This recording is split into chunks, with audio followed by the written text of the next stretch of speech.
Happy Thanksgiving, movie lovers! I'm Mike, and this is Gotta Love Them Movies.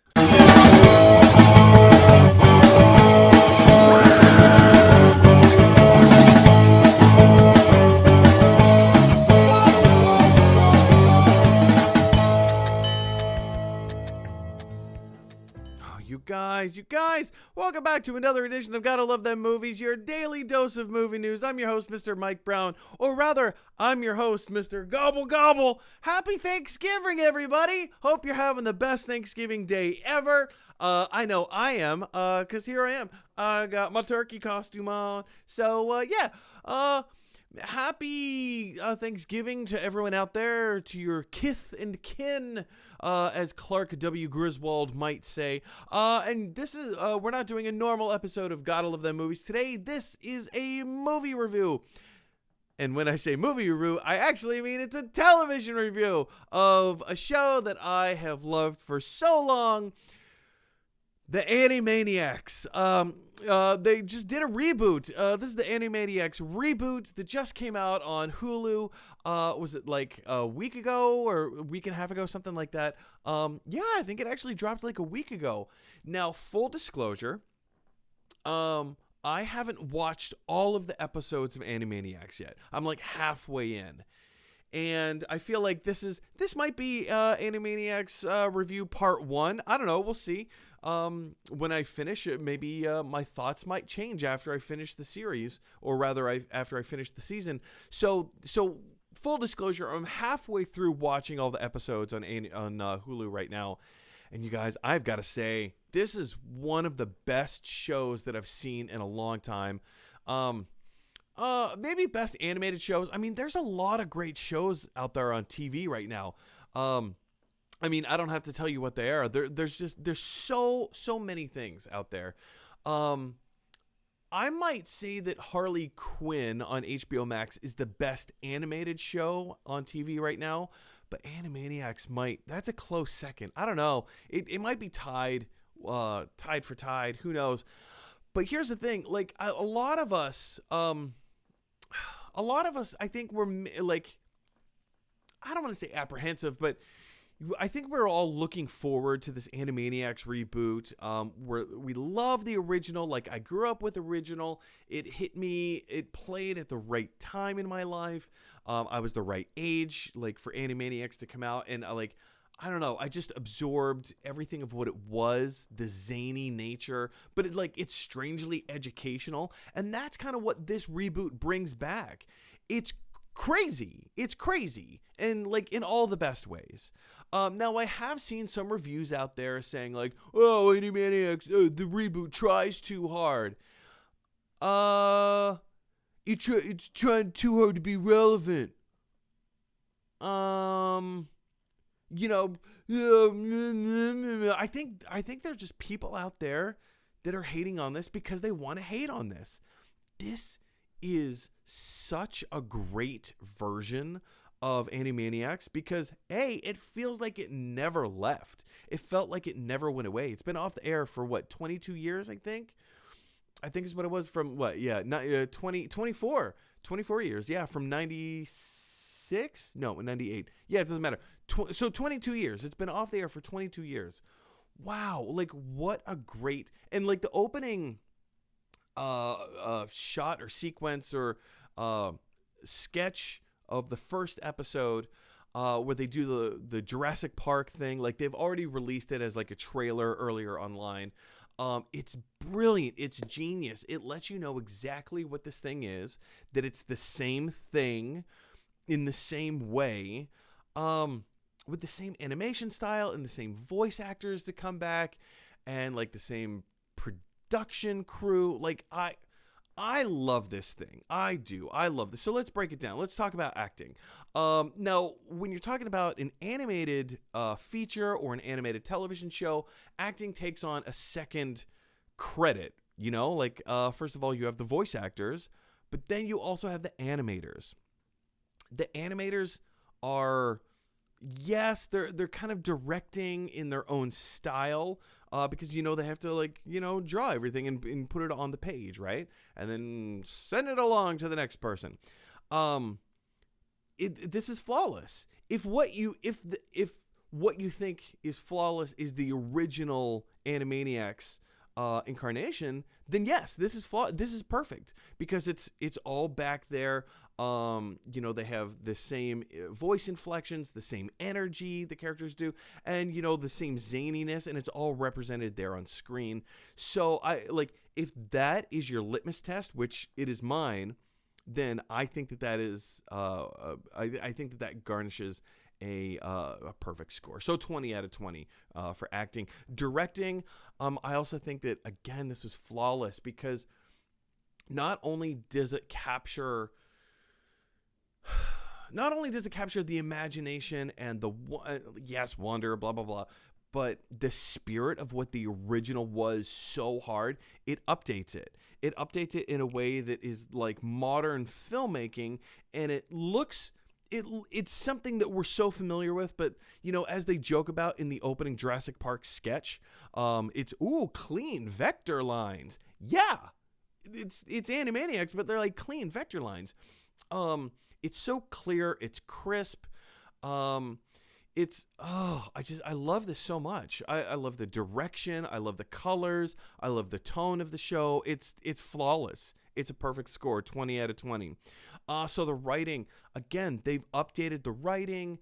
Thing about Animaniacs that has always impressed me was its ability to teach and be educational and be crazy at the same time. Like, I think that's one of the things that I love about one of the Ninja Turtles, Michelangelo, so much. And in my solo show, I have a solo show where I talk about like how the Teenage Mutant Ninja Turtles have influenced my personal life and kind of what they represent and mean to me and all that stuff. But with Michelangelo specifically, he is the representation of it's okay to be extremely proficient at what you do and also just be weird. Be who you are. That is Michelangelo. And I feel like that is that is the embodiment of this show. It embraces the weird, the strange, the wacky, the zany. But it also presents itself in a way of like, look, there's information that we're going to give you that is educational. We're going to give you yes, there's pop culture references left and right constantly, but embedded in some of these pop culture references is also there was an episode that they did about bunnies. And how everybody needs a bunny, and isn't it great to have a bun? And it was about gun control. Bun, bunny, bun, gun, bun control, bunny control. There's too many bunnies in the world. The bunnies are wreaking havoc. Use your parallels there. They call the whole thing. They got Australia involved. It's like, hey, how did you solve your bunny problem? Oh, you got rid of all the bunnies? Okay.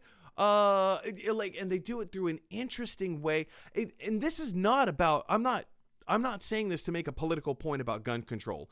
I'm saying that the way Animaniacs grapples some of these issues and topics and things that are in the social consciousness, these are things that we need to think about. And they broach these topics so head on in a way that I don't quite remember the original. I mean, maybe the original did it with this amount of innuendo. I just think it's genius. It's a brilliant learning tool in our toolbox of what Animaniacs always has been and has always been representative as. There's a couple things so far in the first half, some of the episodes that I've seen. Maybe they could have. I feel like there was. They could have maybe been a little bit more inclusive, which they're already ridiculously inclusive. But in being so self-aware, there's a couple of things that they could have maybe been a little bit more self-aware about. There was here's what I'm talking about is there was an episode where they were talking about the year 2020. It commemorates the 100th anniversary of women being able to get the right to vote. What they don't talk about is that was the white woman's right to vote. black women didn't get the right to vote until, was it the 70s, I believe? Somebody fact check me on that. I don't have that information available at the forefront of my brain, but it wasn't until a long time later that all women got the right to vote. So yeah, in 1920, it was the white woman who was able to vote. And so it's with as self-aware and as inclusive as Animaniacs is, I feel like there could be a little bit more, a few more opportunities to be maybe a little bit more inclusive in that regard. But, you know, that we're probably splitting hairs at this point. All that is to say that I love the writing. I think it's brilliant. It's beautiful. It's contemporary. It talks about things in a way that need to be talked about, but in like an interesting, entertaining way. So 19 out of 20. My takeaway from this is that pretty much everything of what I just said. It's fun, it's funny, it's interesting, it's educational, it's captivating. Maybe I would have liked to have seen a little more variety in their character sketches. Again, like I said, I'm only halfway through, but I've never been as big of a Pinky and the Brain fan as I know a lot of other people are, and this is basically just Animaniacs and Pinky and the Brain. I haven't seen a lot of many other characters. I would love to see more characters come back. Katie Kaboom, I'm waiting for Katie Kaboom. I'm waiting for Chicken Boo. I'm waiting for Slappy the Squirrel. I'm waiting for the Good Feathers. Good Feathers. See, Thanksgiving Day reference. There you go. Anyway, but yeah, I mean, it's fun. I'm still waiting for other characters to come back. So 18 out of 20. Got to knock points off where I can. It's maybe not a perfect show, but is this as effective as Hulu might want it to be? I say yes. I think this is a complete triumph. All the people out there who were hating on Animaniacs and saying, meh, meh, that's fine. You don't have to love it. I think this is such a perfect reboot. If you're going to do a reboot, this is the way to do it. It's self-aware, it's self-referential. It knows what it is, and it knows what it's trying to do. I do. I'm sorry. I can't talk enough about it. 19 out of 20. I think this is perfect. Well, I mean, perfect, but you know what I mean. So if we add all of the numbers up together, it gets a grand total of... Hi. I'm an agent with the federal FBI. I'm Stanley Goodspeed. But of course you are. That's right. I'm giving the Animaniacs reboot a 96 out of 100. A 96 out of 100. I think that's a pretty good score. Is it a perfect show? Maybe not, but it's so good. Oh my goodness, it's so good. I love this so much. Anyway, guys, have you had a chance to see Animaniacs? Have you seen all of it, or are you kind of savoring it a little bit as we go? I would be very interested to know what you think of the show.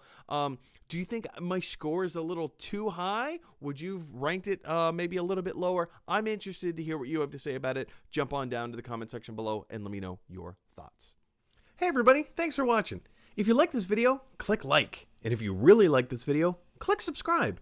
And if you really, really like this video, click share. Because that is exactly what Weird Al Yankovic would want you to do. Dun, dun, dun, dun, dun, dun, dun, dun, dun, dun, dun, dun, dun, dun, dun.